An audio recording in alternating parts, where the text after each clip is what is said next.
News Headquarters ng Pilipinas. Action Breaking.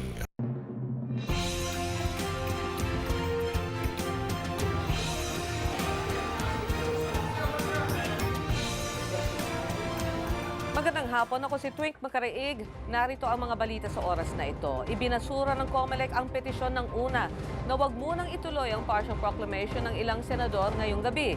May live update mula sa PICC. Sa Pasay, si Maricel Halili. Maricel? Tuwing mukhang tuloy na nga ang proklamasyon sa mga nanalong senador ngayong gabi.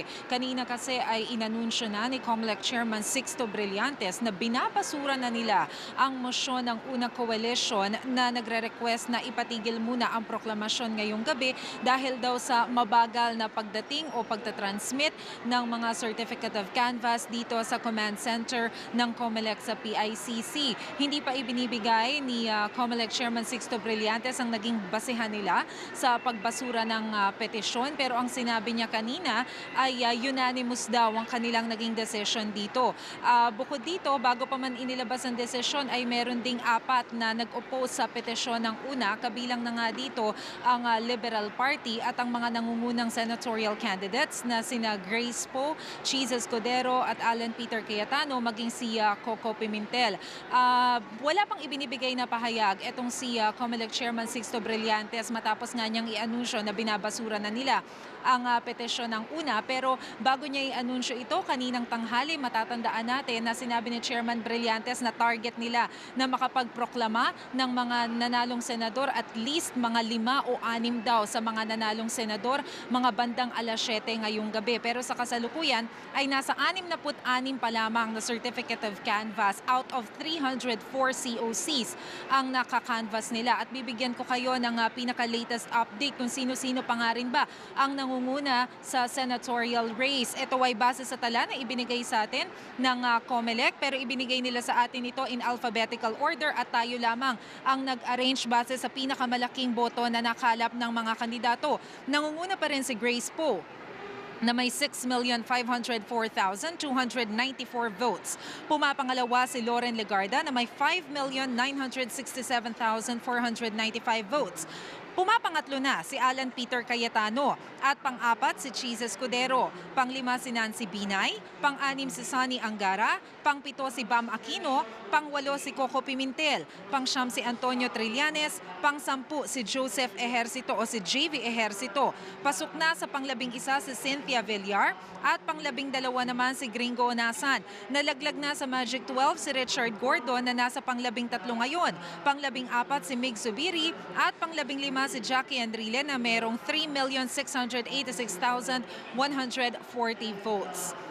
Tuwing sa ngayon ay patuloy pa rin tayong nakaantabay kung ano yung panibagong sasabihin ni COMELEC Chairman Sixto Brillantes. Ang sabi niya sa atin ay lalabas siya mula sa kanyang tanggapan makalipas ang 10 minuto at aalamin natin kung ano-ano pa at kung ilan na yung mga senatorial candidates o mga nanalo sa pagkasenador na posible nilang i-anunsyo ngayong gabi. Twink? Maraming salamat, Maricel Halili. Idineklara na si suspended Governor Gwen Garcia bilang panalo sa pagkakongresista sa 3rd distrito sa Cebu. Halos 2,000 ang lamang ni Garcia sa manok ng Liberal Party na si Geraldine Yaffa. Nakakuha si Garcia ng kabuang 105,425 votes.